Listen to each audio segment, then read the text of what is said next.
Hello everyone, હું ચિરાગ તમારું ફરીથી સ્વાગત કરું છું પેટ્રાસ એજ્યુકેશન ઓનલાઈન ચેનલની અંદર કે જેમાં આજે આપણે ટ્રાન્સક્રિપ્શન અથવા આપણે કહીએ છીએ પ્રત્યાંકન કે જેનો અભ્યાસ કરીએ છીએ આજે. તો ટ્રાન્સક્રિપ્શન એટલે શું અથવા પ્રત્યાંકન એટલે શું? આ પ્રત્યાંકનની પ્રક્રિયા જે છે એ ક્યાં થતી હશે, બરાબર? એ આપણે આજે સમજવાનો પ્રયત્ન કરીએ. તો ટ્રાન્સક્રિપ્શન કે જેને આપણે ગુજરાતીમાં કહીશું પ્રત્યાંકન. આ પ્રત્યાંકન એટલે શું? તો પહેલા તો આપણને જે પ્રશ્ન છે કે ટ્રાન્સક્રિપ્શન અથવા પ્રત્યાંકનનો મતલબ શું કરીશું? તો ટ્રાન્સક્રિપ્શન એટલે ડીએનએ રચના કેવી હોય? બેવડી કુંતલમય રચના, જેના પર શું આવેલું છે? આનુવંશિક માહિતી, બરાબર? કયા સ્વરૂપમાં? તો કે ન્યુક્લિયોટાઇડના સ્વરૂપમાં. તો આ ડીએનએ ઉપર રહેલી આનુવંશિક માહિતીનો ઉપયોગ કરી ડીએનએ ઉપર રહેલી આનુવંશિક માહિતીનો ઉપયોગ કરી એમઆરએનએ ના એટલે કે આરએનએ ના નિર્માણની પ્રક્રિયાને આપણે શું કહીએ છીએ? ટ્રાન્સક્રિપ્શન અથવા પ્રત્યાંકન તરીકે ઓળખતા હોઈએ છીએ. અને આ જે પ્રક્રિયા છે એ પ્રક્રિયા ક્યાં જોવા મળશે? તો ડીએનએ માંથી એમઆરએનએ ના નિર્માણની પ્રક્રિયા ક્યાં જોવા મળતી હોય છે? તો કોષ કેન્દ્રમાં જોવા મળતી હોય છે, જેને આપણે શું કહીએ છીએ? ન્યુક્લિયસ તરીકે ઓળખીએ છીએ, બરાબર? તો આ જે પ્રક્રિયા છે ટ્રાન્સક્રિપ્શન, એ ટ્રાન્સક્રિપ્શનની પ્રક્રિયા ક્યાં થશે? તો પ્રક્રિયા જે છે એ થશે કોષ કેન્દ્રની અંદર. ઓકે, હવે પ્રક્રિયામાં શું કીધું આપણે? કે ડબલ સ્ટાન્ડર્ડ એટલે કે બેવડી કુંતલમય રચના ધરાવતો ડીએનએ, એમાંથી આપણે શું બનાવવાનું છે? એમઆરએનએ. આ એમઆરએનએ કેવો હોય? તો કે સિંગલ સ્ટાન્ડર્ડ એટલે કે એક જ શૃંખલા હોય. તો અહીં આપણે સામાન્ય રીતે જોઈ લઈએ, બરાબર? તો જુઓ કે શું કહીએ છીએ? ડબલ સ્ટાન્ડર્ડ એટલે કે બેવડી કુંતલમય રચના. કોની? તો કે ડીએનએ ની. તો આ સમજી લો ડીએનએ ની બેવડી કુંતલમય રચના. ઓકે, હવે એની શરૂઆત ક્યાંથી થાય? તો કે 5 પ્રાઇમ ફોસ્ફેટ થી 3 પ્રાઇમ હાઇડ્રોક્સિલ. જ્યારે બીજી શૃંખલા કેવી હોય છે? એનાથી પરસ્પર વિરુદ્ધ. ક્યાંથી શરૂ થશે? 5 પ્રાઇમ ફોસ્ફેટ થી શરૂ થઈ અને 3 પ્રાઇમ હાઇડ્રોક્સિલ સમૂહ. આ શૃંખલા કેવી છે? તો કે બેવડી કુંતલમય રચના. હવે આપણે શું કરીશું? તો આના ઉપર રહેલી જનીનિક માહિતીનો ઉપયોગ કરીને આપણે શું કરીએ છીએ? તો કે આરએનએ ના નિર્માણની પ્રક્રિયા, બરાબર? તો હવે આ કેવું છે? બેવડી શૃંખલા. હવે આમાંથી આપણે શું કરીશું? તો કે આરએનએ નું નિર્માણ કરીએ. કેવો આરએનએ? તો કે એમઆરએનએ નું નિર્માણ કરીશું. એ કેવો હશે? તો કે એક જ શૃંખલામાં. શરૂઆત ક્યાંથી થતી હશે? 5 પ્રાઇમ થી 3 પ્રાઇમ. 5 પ્રાઇમ ફોસ્ફેટ થી 3 પ્રાઇમ હાઇડ્રોક્સિલ સમૂહ, બરાબર? તો આપણે આ પ્રક્રિયાની અંદર આટલું સમજવાનું છે કે કેવી રીતે બેવડી કુંતલમય શૃંખલા એ એકલ શૃંખલાની અંદર એટલે કે ડબલ સ્ટાન્ડર્ડ ડીએનએ કેવી રીતે સિંગલ સ્ટાન્ડર્ડ એમઆરએનએ ની અંદર એ નિર્માણ પામતું હોય છે. અને ક્યાં થાય છે પ્રક્રિયા? તો કોષ કેન્દ્રની અંદર જોવા મળશે, બરાબર? આટલું સમજણ પડે છે? ઓકે, હવે અહીંયા આપણે જોઈએ કે આના ઉપર રહેલી જનીનિક માહિતી, બરાબર? આપણે કઈ શૃંખલાનો ઉપયોગ કરીને એમઆરએનએ બનાવીશું? અહીંયા તો બે શૃંખલા છે, બરાબર? તો અહીંયા જે બે શૃંખલા છે ને, એમાં એક શૃંખલાને આપણે કહીએ ટેમ્પલેટ શૃંખલા. માની લો કે આને આપણે કહીએ છીએ ટેમ્પલેટ શૃંખલા.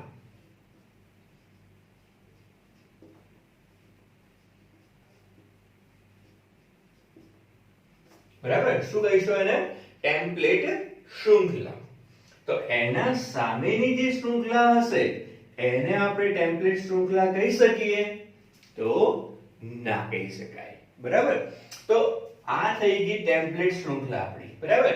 કે આ ટેમ્પલેટ શૃંખલાનો ઉપયોગ કરીને, મતલબ કે આના ઉપર રહેલી ન્યુક્લિયોટાઇડના સ્વરૂપે માહિતી જે છે એનો ઉપયોગ કરીને આપણે શું બનાવીશું?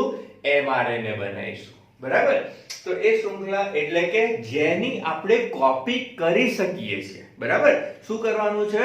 તો કે અહીંયા રહેલી માહિતીઓનું કોપી કરી એના જેવી નવી શૃંખલાનું શું કરીશું? નિર્માણ કરાવીશું. ત્યાં ફક્ત શું ચેન્જીસ હશે?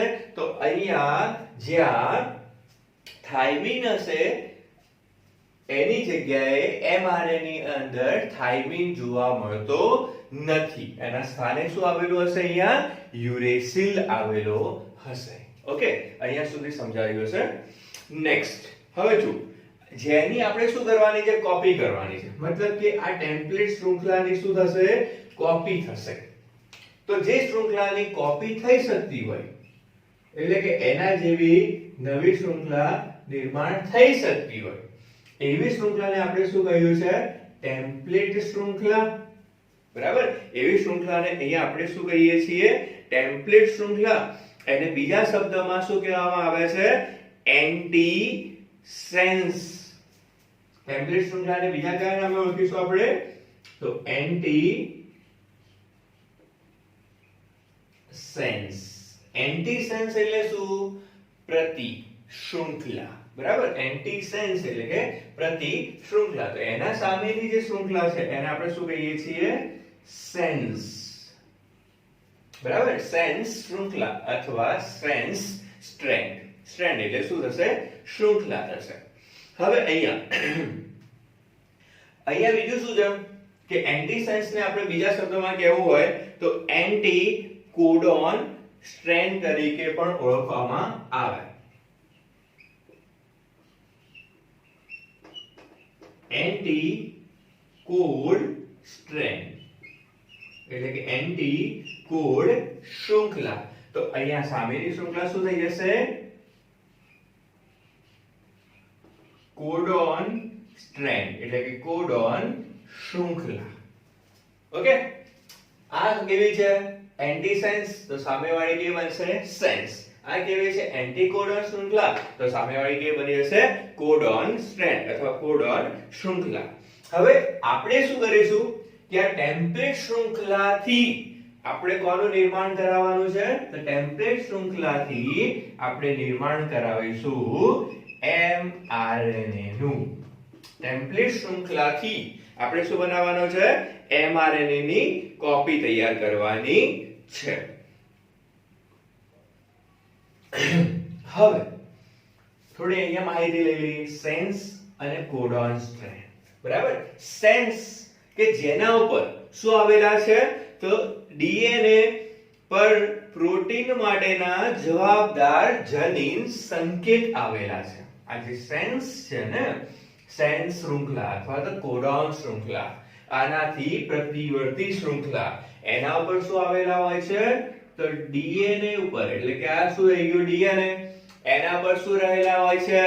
તો કે જનીન સંકેત.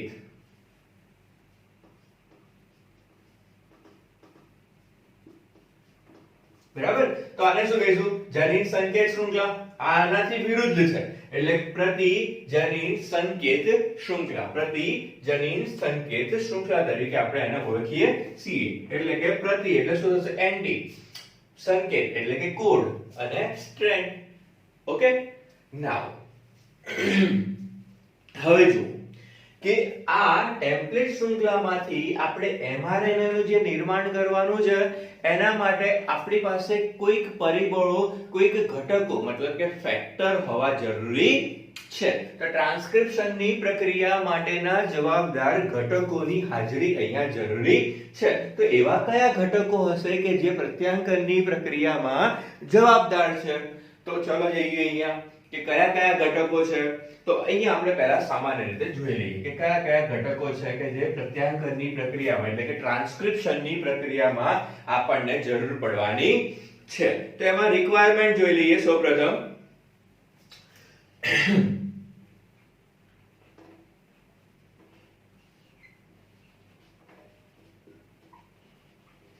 જરૂરી ઘટકોની માહિતી. બરાબર, કયા કયા ઘટકો અહીંયા જરૂરી હશે?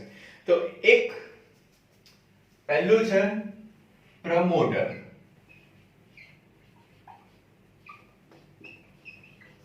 બરાબર, પહેલો ઘટક કયો લઈશું અહીંયા? પ્રમોટર. પ્રમોટરને ગુજરાતીમાં કહેવામાં આવે અગ્રવર્તવી.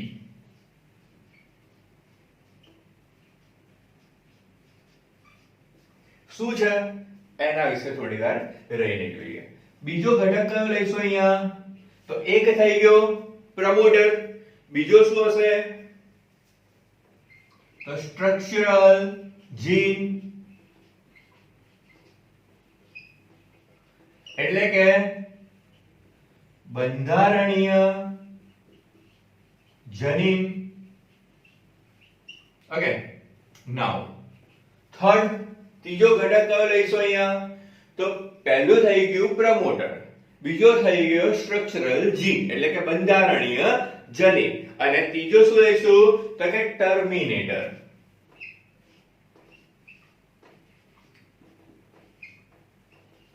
ત્રીજો ઘટક કયો લઈએ છીએ?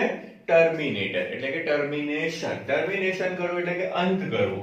તો આ પ્રમોટર કે જે પ્રક્રિયાની શું કરાવે? શરૂઆત કરાવે. જ્યારે ટર્મિનેટર એટલે શું કરે છે? પ્રક્રિયાની સમાપ્તિનું સૂચન કરે, એટલે કે સમાપ્તિ તબક્કો. બરાબર, તો ત્રણ ઘટક થઈ ગયા. નાઉ ચોથો ઘટક અહીંયા કયો લઈશું? તો કે પ્રક્રિયાની શરૂઆત કરાવવાના છે ને, તો પ્રક્રિયાની શરૂઆત ક્યાંથી થશે? તો એના માટેનું એક ચોક્કસ સ્થાન હશે, અને કઈ પ્રક્રિયા કરાવવાની છે? તો પ્રત્યાંકનની પ્રક્રિયા કરાવવાની છે ને, તો એના માટે કયો ઘટક જરૂરી છે? તો કે ઇનિશિયેશન ફેક્ટર. કયો ઘટક અહીંયા લઈશું? તો કે ઇનિશિયેશન ફેક્ટર એટલે કે પ્રક્રિયાની શરૂઆત કરાવવા માટેનો જવાબદાર ઘટક. ઇનિશિયેશન કરવું એટલે કે પ્રક્રિયાની શરૂઆત કરાવવી. તો પ્રત્યાંકન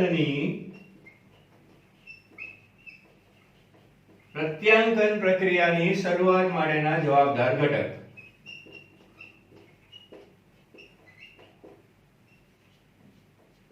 બરાબર, ઇનિશિયેશન ફેક્ટર ઘટકને આપણે શું કહીશું? કારક તરીકે પણ ઓળખી શકીએ. નાઉ તો ચાર ઘટક થઈ ગયા. હવે પાંચમો ઘટક અહીંયા લઈએ છીએ ટર્મિનેટર. પ્રક્રિયાની શું કરાવવાની છે? સમાપ્તિ. તો સમાપ્તિ માટેનો પણ અલગ શું રહેલો છે? ઘટક રહેલો છે, જેને શું કહીશું? ટર્મિનેટર ફેક્ટર એટલે કે સમાપ્તિ કારક.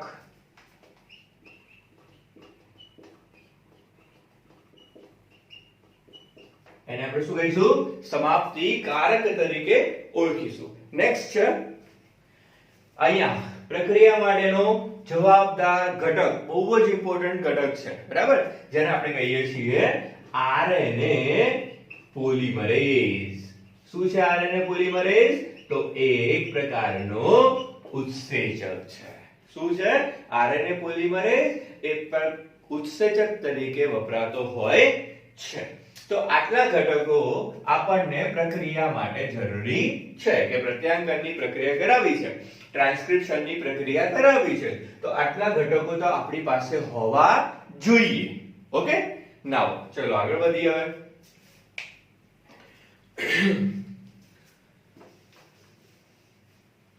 તો ટ્રાન્સક્રિપ્શનનો મતલબ ખબર પડી ગઈ આપણને, પ્રત્યાંકનનો મતલબ ખબર પડી ગઈ કે ડીએનએ ઉપર જે જનીનિક માહિતી રહેલી છે એ જનીનિક માહિતીનો ઉપયોગ કરીને આપણે શું બનાવવાના છીએ? તો કોષ કેન્દ્રની અંદર આરએનએ નું નિર્માણ કરાવવાના છીએ. ઓકે,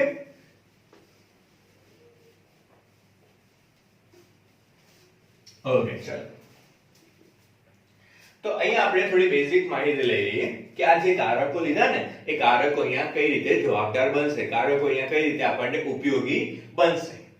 તો સમજી લો કે આ આપણો ડીએનએ છે. બરાબર, ડબલ સ્ટ્રાન્ડેડ એટલે કે બેવડી શૃંખલા ધરાવતું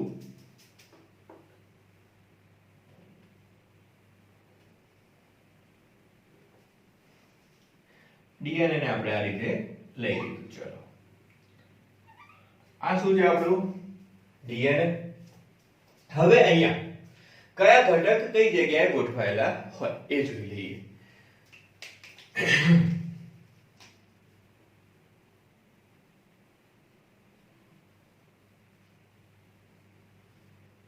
તો પ્રથમ લઈએ અહીંયા જે અલગ માર્કરથી દર્શાવીએ છીએ, બરાબર. આને આપણે શું નામ આપીશું તો કે આને આપણે કહીએ છીએ પી.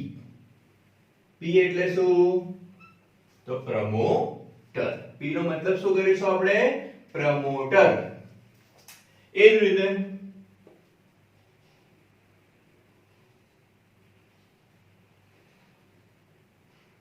અહીંયા એને આપણે અલગ માર્કરથી દર્શાવી દઈએ, એને આપણે અલગ કલરથી દર્શાવી દઈએ. આને આપણે શું નામ આપી દઈએ તો એને આપણે કહીએ ટી. ટી એટલે શું ટર્મિનેટર. પી એટલે શું પ્રમોટર, બરાબર. તો એમના સ્થાન નક્કી થઈ ગયા કે જ્યાંથી પ્રક્રિયાની શરૂઆત થવાની છે એ સ્થાન કયું હશે તો પ્રમોટર સ્થાન.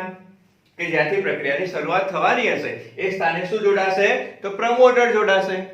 જે સ્થાને પ્રક્રિયાની સમાપ્તિ સૂચવે છે એ સ્થાને શું હશે ટર્મિનેટર.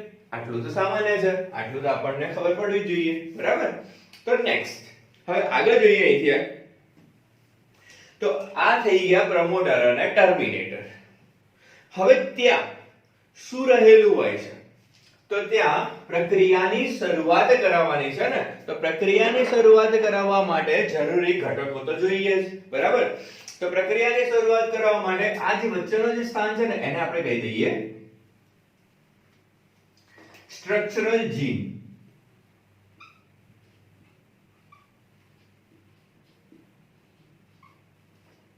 સ્ટ્રક્ચરલ જીનને આપણે ગુજરાતીમાં શું કહેવાય બંધારણીય જનીન.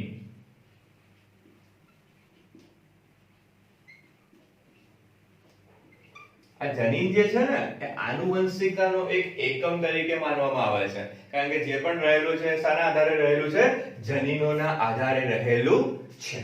તો અહીંયા એક પ્રમોટર થઈ ગયું, એક સ્ટ્રક્ચરલ જનીન થઈ ગયા અને એક ટર્મિનેટર થઈ ગયા, બરાબર. આ શું છે બધા સ્ટ્રક્ચરલ જનીન જોવા મળશે. હવે અહીંયા આપણે બે ઘટકો લેવાના છે. કયા કયા ઘટકો તો એક હતો આપણી પાસે ઇનિશિયેશન ફેક્ટર કે જે પ્રક્રિયાની શરૂઆત કરવા માટેનો જવાબદાર ઘટક હતો. તો એને આપણે ક્યાં દર્શાવીશું તો એને આપણે ચાલો દર્શાવી દઈએ અહીંયા.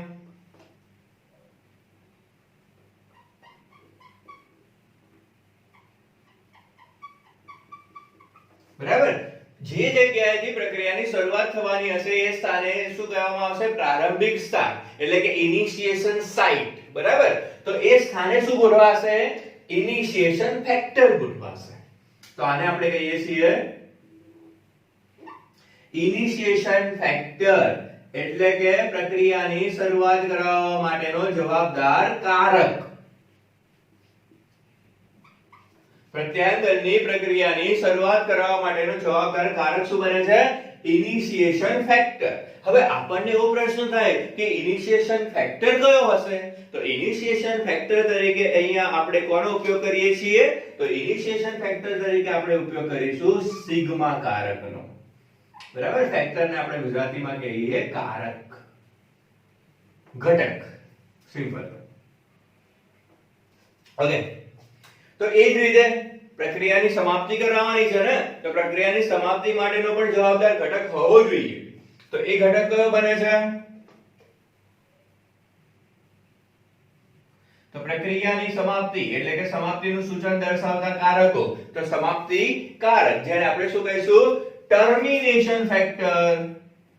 એને આપણે શું કહીશું ટર્મિનેશન ફેક્ટર એટલે કે પ્રક્રિયાની અંત કરાવવા માટેનો જવાબદાર ઘટક હશે, બરાબર. ટર્મિનેશન ફેક્ટર એટલે કે સમાપ્તિ કારક.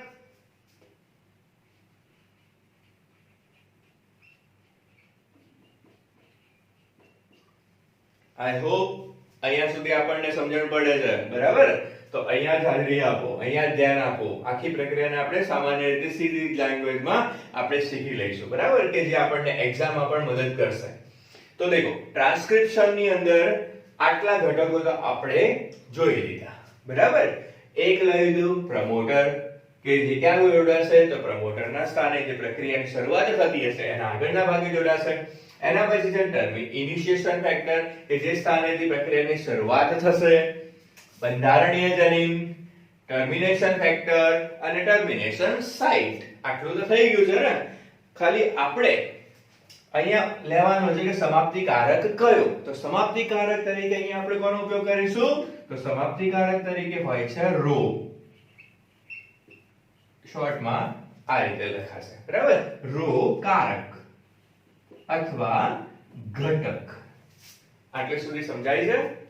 નેક્સ્ટ હવે જો આ જે એન્ડ દર્શાવી છે ને, આ સ્થાન દર્શાવી છે ને, એ સ્થાન કયા હશે તો અહીંયા હશે 5 પ્રાઇમ એન્ડ, એટલે કે પાંચમો શરૂઆત, પાંચમો છેડો 5 પ્રાઇમ સ્ટાર્ટિંગ સ્થાન. જ્યારે અહીંયા શું હશે 3 પ્રાઇમ એન્ડ, એટલે કે અહીંયા હાઇડ્રોક્સિલ સમૂહ હશે, અહીંયા કયો હશે ફોસ્ફેટ સમૂહ હશે. 3 પ્રાઇમ એન્ડ અને 5 પ્રાઇમ એન્ડ અને અહીંયા 3 પ્રાઇમ એન્ડ, બરાબર. હવે આ પ્રમોટર શું છે આપણે લખી તો દીધું. પ્રમોટર, ટર્મિનેટર, ફેક્ટર્સ, બંધારણીય જનીન. તો આ હશે શું, કેવી રીતે રચાતા હશે તો પ્રમોટર એટલે શું ચલો અહીંયા જોઈએ આપણે. પ્રમોટર એટલે શું તો પ્રમોટર એટલે ડીએનએ નો એક નાનો ફ્રેગમેન્ટ, બરાબર. ડીએનએ ની એક નાની શૃંખલા.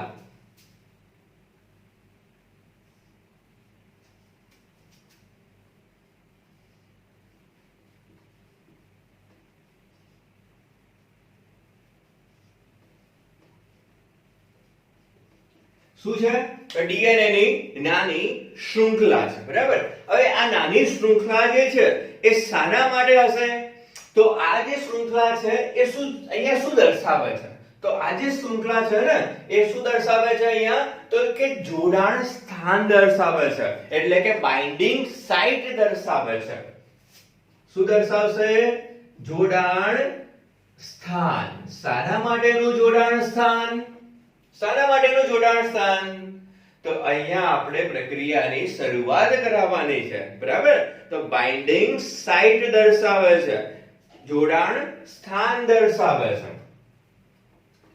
અને કયા સ્થાને ગોઠવાશે તો 5 પ્રાઇમ એન્ડ, એટલે કે 5 પ્રાઇમ છેડા ઉપર એ ગોઠવાશે. 5 પ્રાઇમ એન્ડ ઉપર ગોઠવાશે, એટલે કે 5 પ્રાઇમ છેડા ઉપર એ ગોઠવાશે. તો આ થઈ જશે પ્રમોટર, બરાબર. હવે શરૂઆત છે ને એટલે આપણે એને શું કહી દઈએ અપસ્ટ્રીમ તરીકે ઓળખી દઈએ. એને આપણે શું કહીશું અપસ્ટ્રીમ.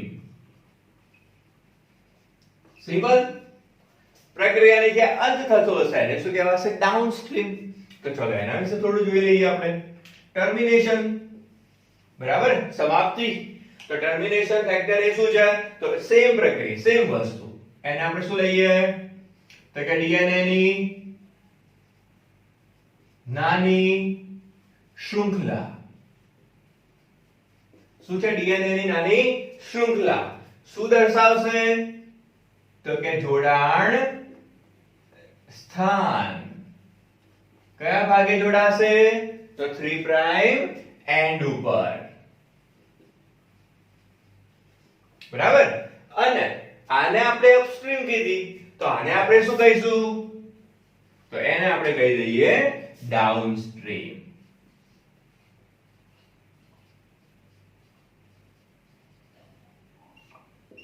ઓકે, આઈ હોપ આટલા સુધી સમજણ પડે છે. ઓકે, નાઉ હવે અહીંયા લઈ લઈએ આપણે. ચર્ચા તો કરી દીધી છે, બરાબર. ઇનિશિએશન સ્થાન, એ સ્થાને શું ગોઠવાશે ઇનિશિએશન ફેક્ટર, એટલે કે પ્રક્રિયાની શરૂઆત કરાવનારો ઘટક, બરાબર. કઈ પ્રક્રિયા તો કે પ્રત્યાંકનની પ્રક્રિયાની શરૂઆત કરાવનારો ઘટક. કયો ઘટક છે તો સિગ્મા કારક. જ્યાં સુધી સિગ્મા કારક આઈને નહીં ગોઠવાય ત્યાં સુધી પ્રક્રિયાની શરૂઆત થશે નહીં. સિમ્પલ. કારણ કે એનું કામ જ શું છે પ્રક્રિયાની શરૂઆત કરાવવું. એ જ રીતે અહીંયા શું છે તો કે ટર્મિનેશન ફેક્ટર, એટલે કે પ્રક્રિયાની સમાપ્તિ દર્શાવતો કારક કયો છે તો કે રો ફેક્ટર, બરાબર. તો જ્યાં સુધી રો ફેક્ટર નહીં આવીને ગોઠવાય ત્યાં સુધી એ પ્રક્રિયાનો અંત દર્શાવી શકશે નહીં, એ પ્રક્રિયાની અંત થઈ શકશે નહીં. નેક્સ્ટ, આ શું દર્શાવે છે? બંધારણીય જનીન, જેને આપણે શું કહીએ છીએ? સ્ટ્રક્ચરલ જનીન તરીકે ઓળખતા હોઈએ છીએ, બરાબર. હવે આ જે સ્ટ્રક્ચરલ જનીન છે, બંધારણીય જનીન છે, એનો ઉપયોગ શું છે, શાના માટે હશે? તો આ જે બંધારણીય જનીન છે કે જેમનું, બરાબર, કે જેમનું શું થવાનું છે? પ્રત્યાંકન થવાનું છે. એટલે કે એ ભાગનું શું થશે? ટ્રાન્સક્રિપ્શન થવાનું છે. એટલે કે those part to be transcribed. Okay, એટલે કે આનું શું થશે? ટ્રાન્સક્રિપ્શન. આટલો ભાગ શું થશે? ટ્રાન્સક્રાઇબ થશે. અને ટ્રાન્સક્રાઇબ થઈને પ્રત્યાંકન પામીને એ શાનું નિર્માણ કરશે? તો mRNA નું નિર્માણ કરશે. આ mRNA ક્યાંથી? કોષ કેન્દ્રમાંથી એ શું કરશે? બહાર આવી જ્યારે પ્રત્યાંકનની પ્રક્રિયા થઈ જશે ત્યારે એ શું કરશે? ત્યાંથી બહાર આવી mRNA નિર્માણ થઈ ગયા બાદ એ કોષ કેન્દ્રમાંથી ક્યાં આવે? કોષ રસમાં. અને કોષ રસની અંદર એ કઈ પ્રક્રિયા કરાવશે? તો કોષ રસની અંદર એ પ્રોટીનના સંશ્લેષણની પ્રક્રિયા માટે જવાબદાર બનશે, બરાબર. એટલે કે આના પછીનો જે ટોપિક હશે કયો હશે? ટ્રાન્સક્રિપ્શન, ભાષાંતરણ, બરાબર. કે જેમાં કોની મદદથી આપણે ટ્રાન્સલેશન કરીશું? તો mRNA ની મદદથી આપણે પ્રોટીનના સંશ્લેષણની પ્રક્રિયા ભણીશું, બરાબર. પણ પહેલા અહીં આપણે જોઈ લઈએ પ્રોટીનનું સંશ્લેષણ ક્યાં થશે? તો રિબોઝોમની અંદર, બરાબર. પણ આ જે mRNA છે ને એ ત્યાંથી શું થઈ જશે? બહાર આવી જશે પ્રત્યાંકન પછી. અને ક્યાં આવશે? કોષરસની અંદર. અને કોષરસમાં આવી ગયા બાદ એ પ્રોટીનના સંશ્લેષણ માટે આગળ વધશે. આઈ હોપ આટલે સુધી સમજાય છે, બરાબર. અહીંયા સુધી સમજણ પડી ગઈ હશે. તો આગળ જોઈએ. હવે નેક્સ્ટ આગળ વધીએ. ચલો, હવે આપણે અહીંયા શું ભણીશું? તો અહીંયા આપણે દેખીએ કે દરેક જે ઘટક છે, ઘટકનો તો આપણે અહીંયા શું કરી લીધો? અભ્યાસ કરી લીધો. હવે આપણી પાસે જે મોસ્ટ ઇમ્પોર્ટન્ટ ઘટક મેં તમને કહ્યો હતો, કયો હતો? તો કે એ હતો એનો ઉત્સેચક. એ ઉત્સેચક કયો હતો? એ ઉત્સેચક કયો હતો? તો ઉત્સેચક હતો RNA પોલિમરેઝ. તો અહીંયા આપણે કોનો અભ્યાસ કરીશું? હવે કોના વિશે ભણીશું? તો RNA પોલિમરેઝ વિશે ભણીએ. અને દેખો અહીંયા જે પણ પોલિમરેઝ ઉત્સેચક વપરાશે ને એ ઉત્સેચક કેવો હશે? તો DNA ડિપેન્ડન્ટ ઉત્સેચક હશે. એટલે કે DNA ડિપેન્ડન્ટ RNA પોલિમરેઝ ઉત્સેચક, બરાબર. તો અહીંયા આવશે RNA પોલિમરેઝ.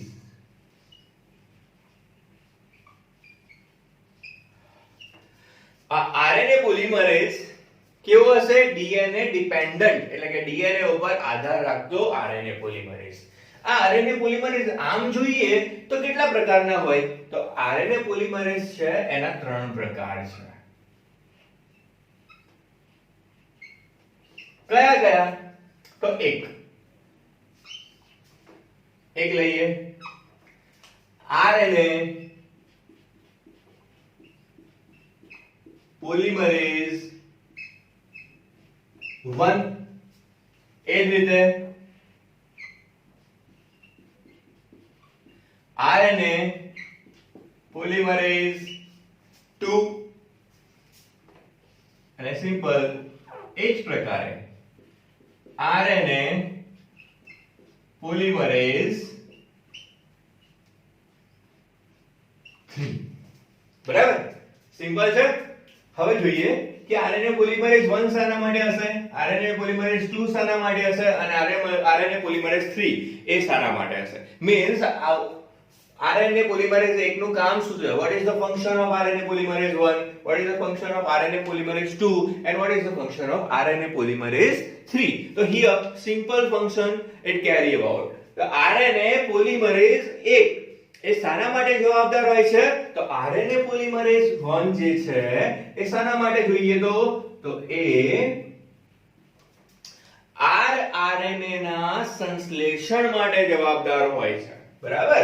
એટલે કે રિબોસોમલ આરએનએ ના સંશ્લેષણ માટે.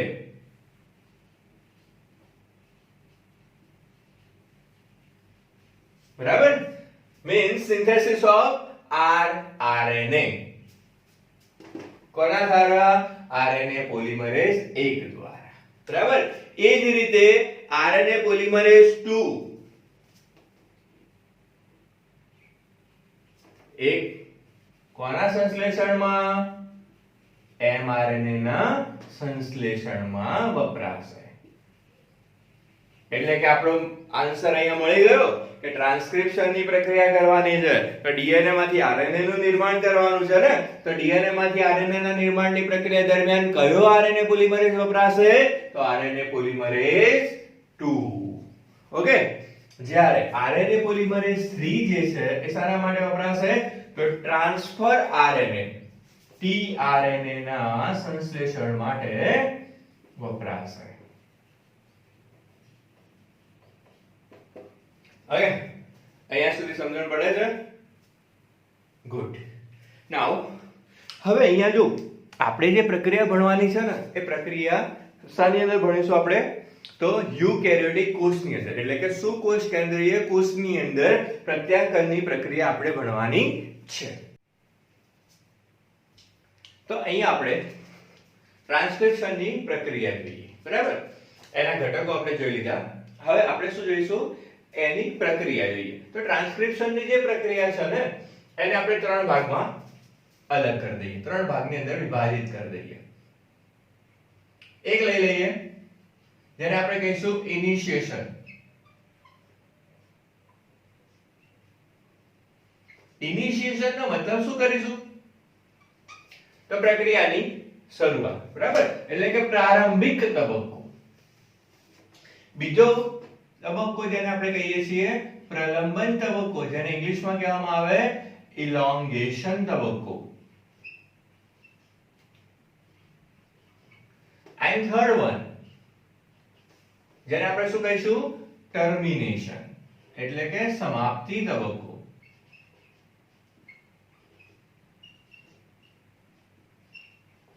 બરાબર? તો ત્રણેય તબક્કાને આપણે વિધિવત રીતે જોઈએ, લાઈન બાય લાઈન. તો અહીંયા સૌપ્રથમ આપણી પાસે શું હશે? તો સૌ પહેલા આપણી પાસે એક ઘટક હશે જેને આપણે કહીશું ડીએનએ, બરાબર? તો અહીંયા આ આપણો ડીએનએ.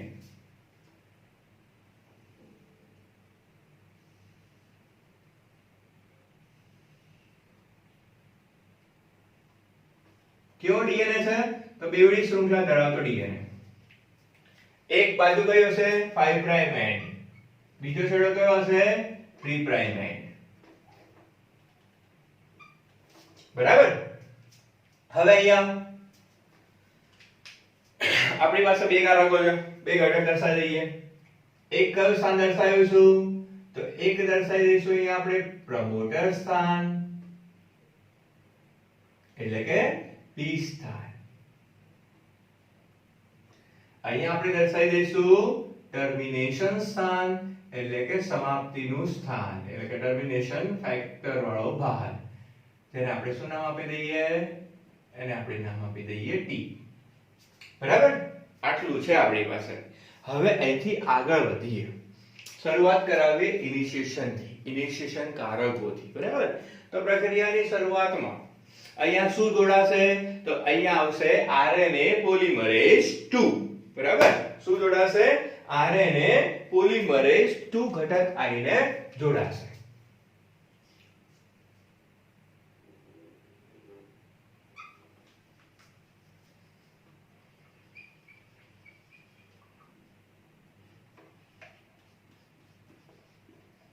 આરએનએ પોલિમરેઝ 2 કયો ઘટક છે?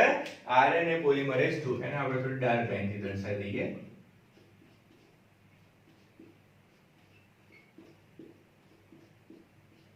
ઓકે, નાઉ ક્યાં ગોઠવાશે? કઈ જગ્યાએ ગોઠવાશે? તો પ્રમોટર સ્થાન જ્યાં છે ત્યાં ગોઠવાશે. ઓકે,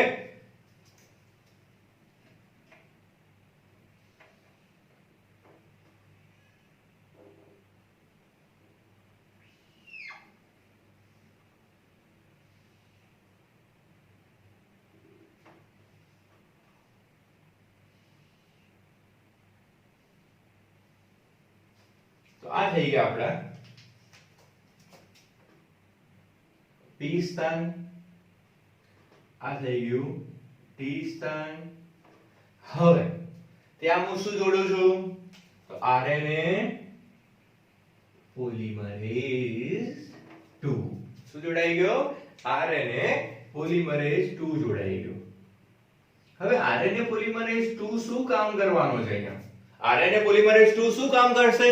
તો RNA પોલિમરેઝ 2 અહીંયા જે બી શૃંખલા જે જોડાયેલી છે ને એ બંને શૃંખલાને શું કરશે? છૂટી કરશે. એટલે કે એકબીજાથી દૂર કરાવશે, એકબીજાથી મુક્ત કરાવશે. ઓકે, તો RNA પોલિમરેઝ 2 એ કયા સ્થાને જોડાયો? તો RNA પોલિમરેઝ 2 એ 5 પ્રાઇમ એન્ડ ઉપર જોડાયો. કયા સ્થાને? તો પ્રમોટરના સ્થાને આવીને ગોઠવાય. એ શું કામ કરાવે છે? તો જે DNA ની જે શૃંખલા જે જોડાયેલી છે ને બેવડી શૃંખલા એને શું કરાવશે? છૂટી કરશે, એકબીજાથી દૂર કરવાનું કાર્ય કોણ કરશે? RNA પોલિમરેઝ 2 અહીંયા એ શું કરે છે? તો ટ્રાન્સક્રિપ્શનલ બબલ નિર્માણ કરવાનું કામ કરે. એનો મતલબ શું છે? કે જ્યારે DNA ની બે શૃંખલા એકબીજાથી છૂટી પડશે ત્યારે ત્યાં શું રચાશે? પ્રત્યાંકન બબલ, એટલે કે ટ્રાન્સક્રિપ્શનલ બબલ રચાશે.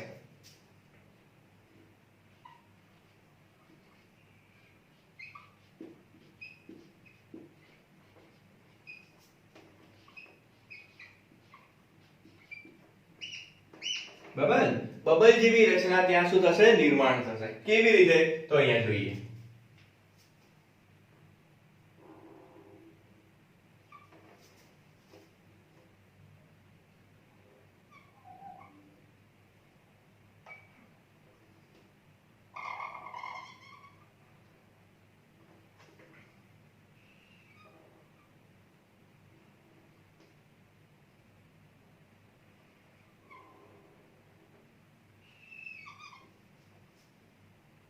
ઓકે, તો આને આપણે શું કહીશું? ટ્રાન્સક્રિપ્શનલ બબલ તરીકે ઓળખીશું.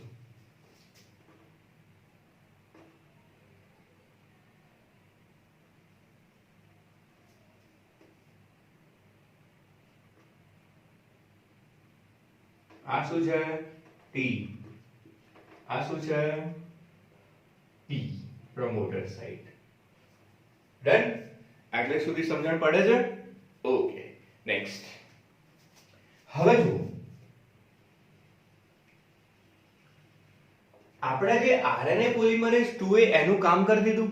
શું કામ કર્યું? તો કે બે શૃંખલાને એકબીજાથી છૂટી કરી દીધી. ટ્રાન્સક્રિપ્શનલ બબલ એમણે શું કરી દીધું? નિર્માણ કરાવી દીધું. બરાબર? હવે અહીંયા જે RNA પોલિમરેઝ 2 હશે ને એ પ્રક્રિયા શું કરવાની છે? પ્રત્યાંકન પ્રક્રિયા કરવાની છે ને. પણ ક્યાં સુધી નવા ન્યુક્લિયોટાઇડ મતલબ કે નવી શૃંખલાની નિર્માણ નહીં થાય? તો હજુ તો આપણી પાસે શું જરૂરી છે? હજુ તો આપણી પાસે મુખ્ય ઘટક બાકી છે. કયો મુખ્ય ઘટક બાકી છે? તો એ છે ઇનિશિયેશન ફેક્ટર. ઇનિશિયેશન ફેક્ટર કયો હતો? તો સિગ્મા કારક. એ સિગ્મા કારક પણ ક્યાં ગોઠવાશે? 5 પ્રાઇમ એન્ડ, એટલે કે પ્રમોટર સ્થાને એ આવીને શું કરે છે? ગોઠવાતો હોય છે.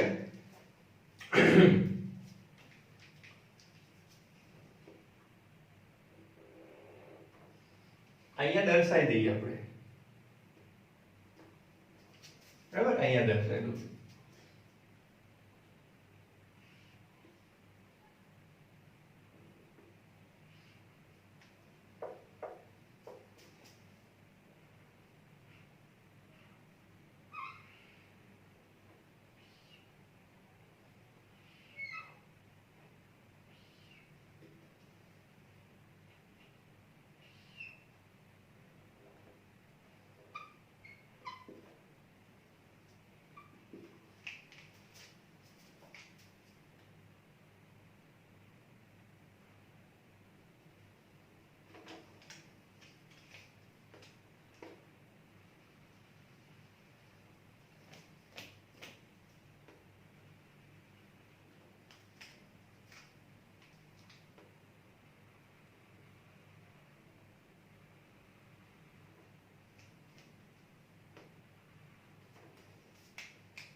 ઓકે, તો અહીંયા શું છે, આપણો કયો કારક છે, આરએનએ પોલિમરેઝ 2.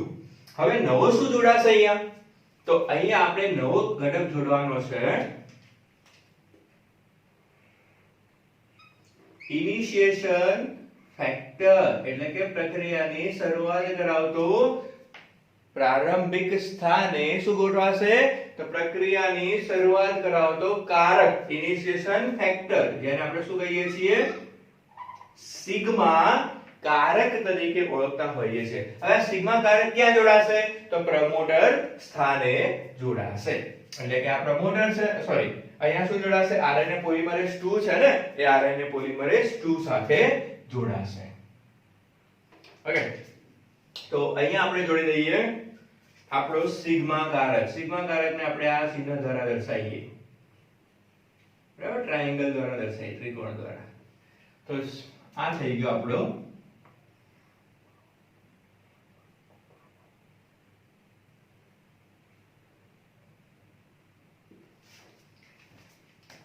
ડન. હવે જ્યારે આ સિગ્મા કારક એ એના સ્થાને જોડાય છે ત્યારે એ પ્રક્રિયાને શું કરાવશે, આગળ વધારશે.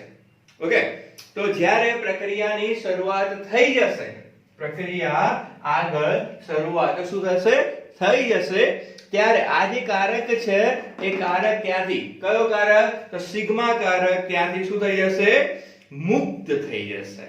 ઓકે, કારણ કે આનું કામ શું હતું, પ્રક્રિયાની શરૂઆત કરાવવાનું, અને પ્રક્રિયાની શરૂઆત થઈ જાય એટલે ત્યાંથી શું થઈ જશે, દૂર થઈ જશે, મુક્ત થઈ જશે. તો અહીંયા કારક આવીને શું થઈ ગયો, જોડાઈ ગયો. હવે પ્રક્રિયાને શું કરશે, આગળ વધારશે.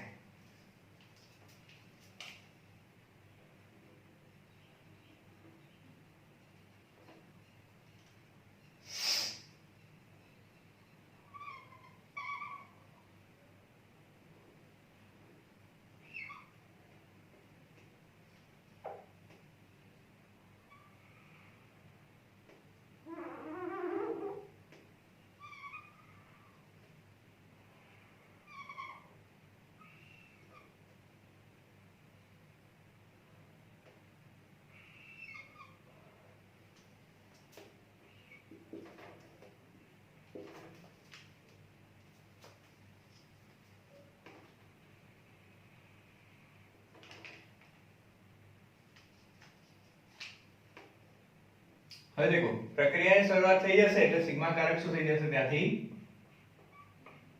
મુક્ત. ઓકે, તો હવે અહીંયા શાની શરૂઆત થશે, તો mRNA ના સંશ્લેષણની શું થવાની છે, શરૂઆત થવાની છે. બરાબર, એટલે કે mRNA ની શૃંખલાની શું થશે, શરૂઆત થઈ જશે. અહીંયા શું રચાવવાનું શરૂઆત થઈ જશે, mRNA. બરાબર. હવે દેખો, આ જેમ જેમ છે ને આગળ વધતો જશે, જે ટ્રાન્સક્રિપ્શનલ બબલ છે ને એ જેમ આગળ વધશે તેમ તેમ આ mRNA આગળ શું થતા જશે, નિર્માણ પામતા જશે, તેમ તેમ ન્યુક્લિયોટાઇડ્સ આઈને શું થતા જશે, ગોઠવાતા જશે.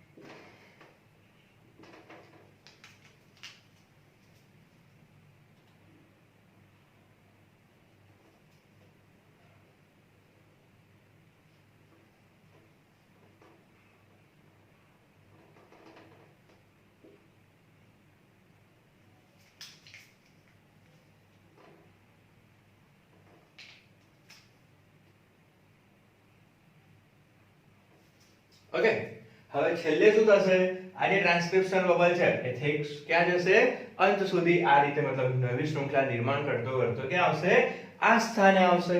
જ્યારે છેલ્લા સ્થાને પહોંચશે ત્યારે પ્રક્રિયાની શું થશે, અંત થશે તો પ્રક્રિયાનો અંત કરાવવો હશે તો ત્યાં શું જરૂરી પડશે આપણને શાની હાજરી જરૂરી હશે તો ત્યાં આપણને જરૂર પડશે શાની તો ટર્મિનેશન ફેક્ટરની એટલે કે સમાપ્તિ કારકની જરૂરિયાત ત્યાં પડશે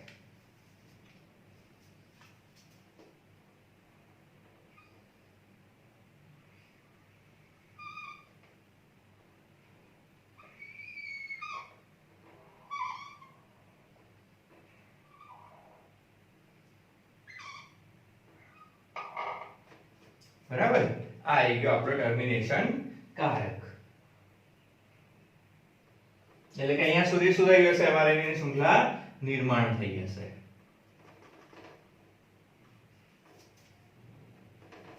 બરાબર તો હવે જે RNA પોલિમરેઝ છે ને ત્યાં હવે શું આવીને જોડાશે તો ટર્મિનેશન સાઇટ એટલે કે સમાપ્તિ સ્થાને ટર્મિનેશન ફેક્ટર આવીને ત્યાં જોડાશે ત્યાં શું આવીને જોડાશે ટર્મિનેશન ફેક્ટર તો અહીંયા લઈ લો આપણે ટર્મિનેશન ફેક્ટર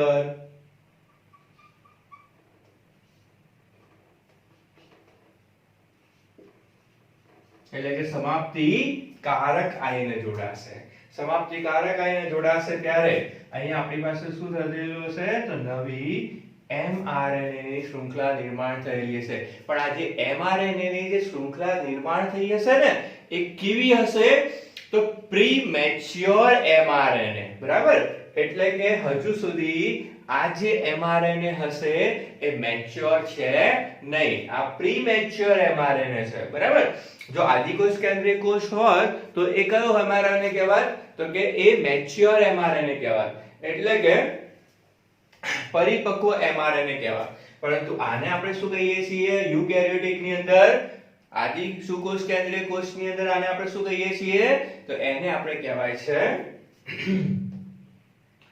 પ્રીમેચ્યોર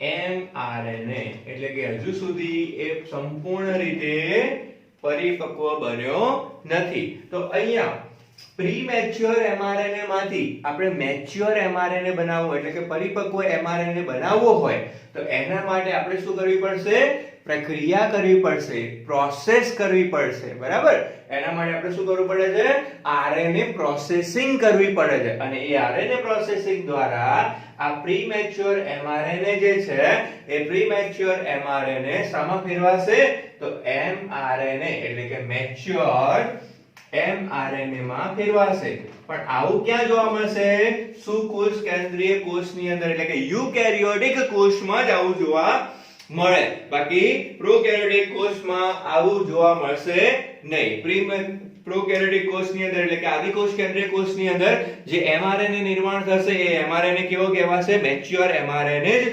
કહેવાશે અહીંયા ટર્મિનેશન જે ફેક્ટર હતો એ ટર્મિનેશન ફેક્ટર કયો ગોઠવાઈ ગયો છે તો રો એટલે કે બરાબર હવે જે રો કારક છે પછી ટર્મિનેશન ફેક્ટર છે એ જે ઇમ્પોર્ટન્ટ ઘટકો છે mRNA નિર્માણ થઈ ગયો તો એ ફેક્ટર શું થશે દૂર થઈ જશે આના સ્થાનેથી કોના દ્વારા તો ઉત્સેચક દ્વારા એન્ડોન્યુક્લિયસ ઉત્સેચક શું કરશે અને ત્યાંથી દૂર કરાવવાનું કાર્ય કરશે બરાબર તો અહીંયા થઈ ગયો આપણો mRNA અહીંયા શું થઈ ગયો નિર્માણ થઈ ગયો પણ કેવો mRNA હજુ સુધી નિર્માણ થયો છે પ્રીમેચ્યોર mRNA હજુ મેચ્યોર mRNA ને નિર્માણ કરવા માટે આપણે એક પ્રક્રિયા જોવાની છે જેને આપણે કહીએ છીએ RNA પ્રોસેસિંગ પ્રક્રિયા કરવાની છે બરાબર હવે જુઓ આટલું તો આપણને સમજણ પડી ગઈ હશે હવે આની અંદર થોડું એડ કરીએ બરાબર થોડી પ્રક્રિયા જોઈ લઈએ થોડું અંદર ઉમેરી દઈએ તો જો આદિકોષ કેન્દ્રીય કોષ હોય ને તો આદિકોષ કેન્દ્રીય કોષની અંદર આપણો જે પ્રારંભિક બિંદુ છે ને એટલે કે ઇનિશિયેશન સ્થાન છે ને સપોઝ કે માની લો આ આપણું ઇનિશિયેશન સ્થાન બરાબર આ શું છે આનું પ્રારંભિક સ્થાન એટલે કે પ્રારંભિક બિંદુ કહીશું આપણે બરાબર ઇનિશિયેશન સ્થાન આ પ્રારંભિક બિંદુથી આગળની તરફ પ્રારંભિક બિંદુથી આગળની તરફ કેટલા તો કે 10 નાઇટ્રોજન બેઝ પહેલા પ્રારંભિક બિંદુથી આગળની તરફ 10 નાઇટ્રોજન બેઝ પહેલા ત્યાં શું આવેલા હોય છે? 6 નાઇટ્રોજન બેઝ ગોઠવાયેલા હોય છે. 6 બેઝની જોડી ગોઠવાયેલી હોય છે. એ બેઝની જોડી કઈ હોય છે? તો TA T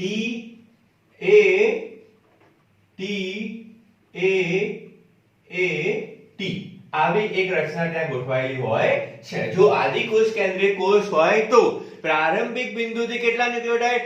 આગળની તરફ 10 ન્યુક્લિયોટાઇડ, બરાબર.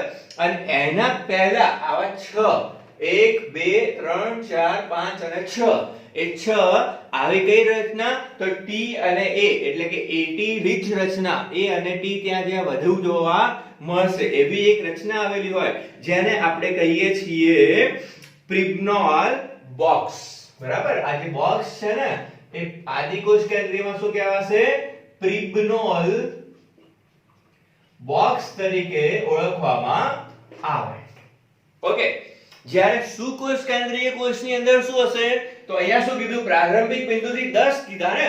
તો સુકોષ કેન્દ્રીય કોષની અંદર પ્રારંભિક બિંદુથી 20 જેટલા નાઇટ્રોજન બેઝ આગળ, બરાબર. 20 જેટલા નાઇટ્રોજન બેઝ આગળ. કેટલા? તો 7 બેઝની જોડી. કેટલી બેઝની જોડી? તો 7 બેઝની જોડી, બરાબર. 7 બેઝ આગળ જોઈએ ત્યાં શું હશે? એક બોક્સ જેવી રચના હશે જેને આપણે કહીએ છીએ ટાટા બોક્સ. એટલે કે ત્યાં કેવી રચના જોવા મળશે? તો T A T A T A T. કેટલા થઈ ગયા? 1 2 3 4 5 6 અને 7 એમ 80 રીચ રચના ત્યાં જોવા મળશે. તો આ જે રચના છે ને એ આદિકોષ કેન્દ્રીયમાં જોવા મળશે. સોરી, આ જે રચના છે ને એ ક્યાં જોવા મળશે? સુકોષ કેન્દ્રીય રચના, સુકોષ કેન્દ્રીય કોષમાં જોવા મળશે. તો આને આપણે શું કહીશું? ટાટા બોક્સ તરીકે ઓળખીશું, બરાબર. એને શું કહીશું? ટાટા બોક્સ અથવા હેગ્નસ બોક્સ તરીકે ઓળખવામાં આવે.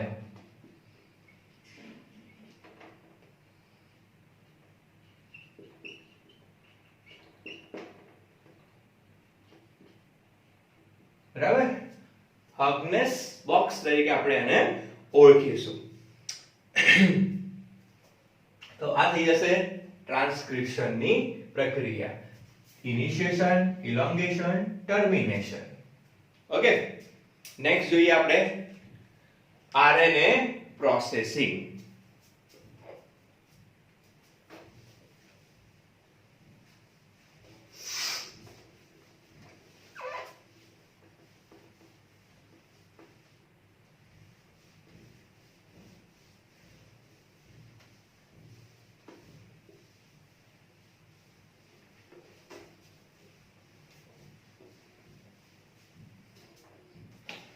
હવે જો આરએનએ જે પ્રોસેસિંગ છે ને એની અંદર આપણે શું ભણવાનું છે?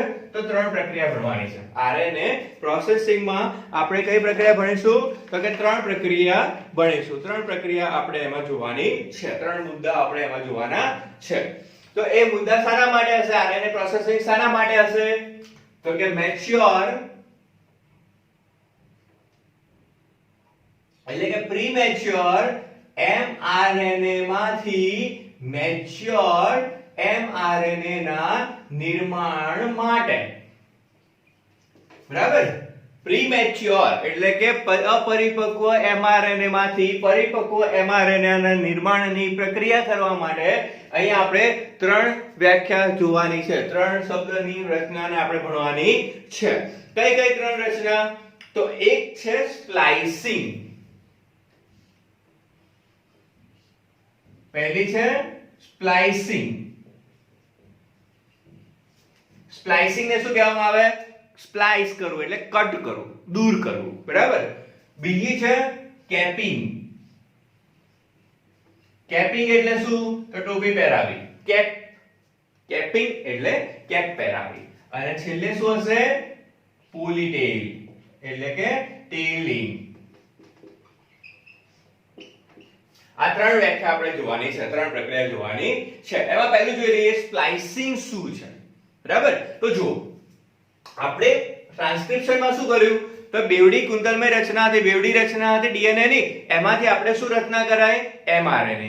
હવે સમજો સિમ્પલ વસ્તુ કે આપણને કંઈક વાગ્યું છે અહીંયા, બરાબર, હાથ ઉપર કંઈક વાગી ગયું, તો હવે એ જે જગ્યાએ જે પ્રોટીન રહેલું હતું, સપોઝ કે હાથ ઉપર કયું પ્રોટીન હશે? કોલાજન પ્રોટીન હશે, બરાબર, અને હેરમાં કયું હશે? Keratin protein. હવે માનો કે ડીએનએ ઉપર તો બધા પ્રોટીન માટેના જનીન સંકેત રહેલા જ છે ને, તો અહીંયા આપણને વાગ્યું છે, તો એ સમયે બધા પ્રોટીન નિર્માણ થવાના છે?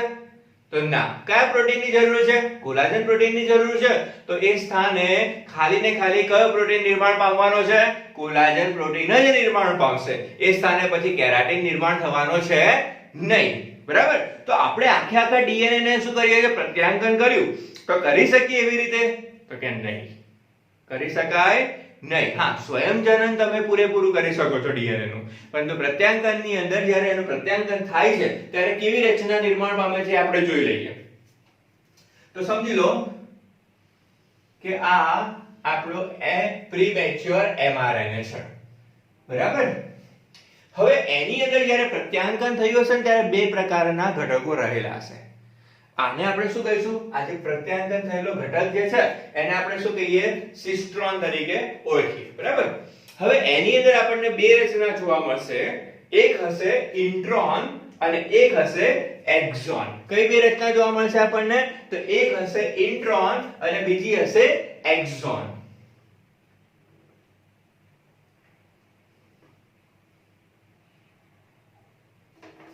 તો જ્યારે ડીએનએ નું પ્રત્યાંકન થતું હશે ત્યારે અમુક એવા ઘટકો નિર્માણ થયા હશે કે જેમની જરૂરિયાત હશે નહીં.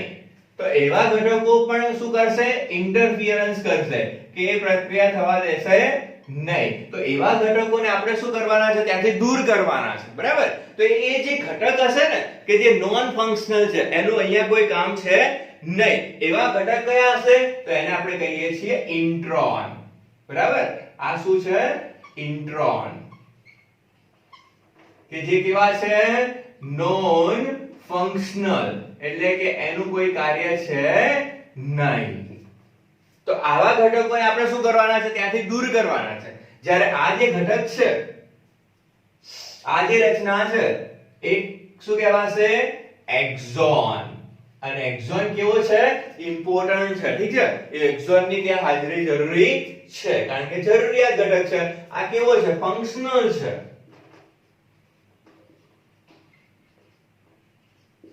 ડન? ઓકે.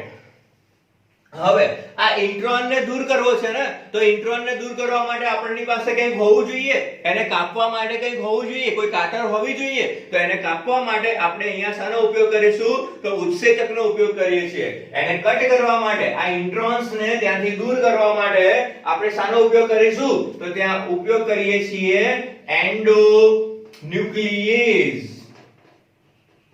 આ એન્ડોન્યુક્લિયસ ની મદદથી આ ઇન્ટ્રોન્સ ના ભાગને આપણે શું કરીશું? ત્યાંથી દૂર કરીશું. ઓકે, તો ચલો ઇન્ટ્રોન શું કરશે? એટલા ભાગને દૂર કરશે. તો અહીંયા પહેલી પ્રક્રિયા શું થશે? પૂરી. કઈ પ્રક્રિયા? સ્પ્લાઇસિંગ ની, કટિંગ ની. કઈ પ્રક્રિયા? કશું કટ કરો છો તો નોન ફંક્શનલ જે પાર્ટ છે ઇન્ટ્રોન, એને એન્ડોન્યુક્લિયસ ની મદદથી શું કરશો? દૂર કરશો. સેકન્ડ પ્રક્રિયા ભણીએ. બીજી પ્રક્રિયા કઈ છે? કેપિંગ. એટલે આપણે અહીંયા શું ચડાઈશું? કેપ પહેરાઈશું. કોને? એમઆરએનએ ને, બરાબર.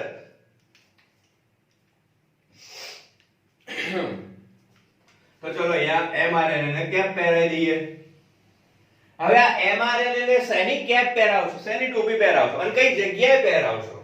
તો એક ટોપી આપણે પહેરાઈશું 5 પ્રાઇમ એન્ડ ઉપર, કારણ કે ટોપી માથા ઉપર જ પહેરાય, પગમાં ન પહેરાય, બરાબર. 5 પ્રાઇમ એન્ડ ઉપર આપણે કેપિંગ પહેરાઈશું, કેપ ચડાઈશું, બરાબર.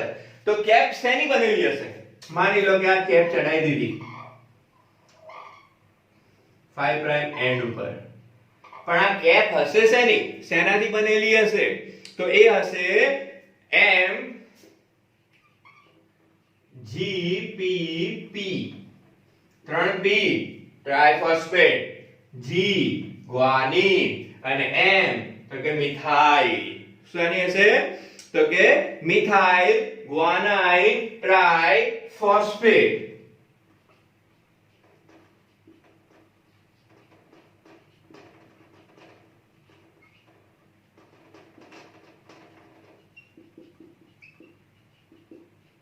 બરાબર, મિથાઇલ ગુઆનાઇન ટ્રાઇફોસ્ફેટ ની કેપ આપણે શું કરી દીધી, પહેરાવી દીધી. કયા સ્થાને, 5 પ્રાઇમ એન્ડ ઉપર.